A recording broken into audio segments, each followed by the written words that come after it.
There's virtually no hope for 16-year-olds to win the right to vote in general elections, with the National Party standing firm in its stance that 18 is just fine. But there is one glimmer of hope in the form of local body elections. Political reporter Imogen Wells explains. To vote or not to vote for 16-year-olds to get the vote, that's the question. Do you support lowering the voting age to 16? Yes, I do.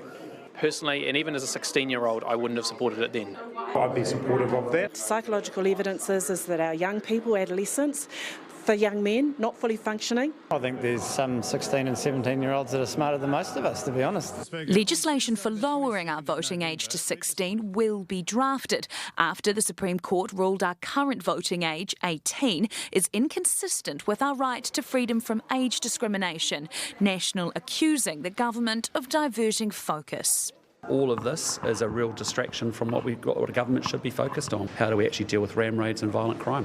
The Prime Minister at pains to point out, by law, Parliament has to consider this significant declaration by the Supreme Court. By law, we have to respond to this. Parliamentarians have to debate this issue. Because it would mean changing our electoral laws, the bill has to get a 75% supermajority in the House, which means it's doomed before it even gets there, because National won't support it. There is another easier way to give 16-year-olds the vote, though, and that's by changing our local body election laws, because that only requires a 50% majority, and it could be a way to get some other parties on board.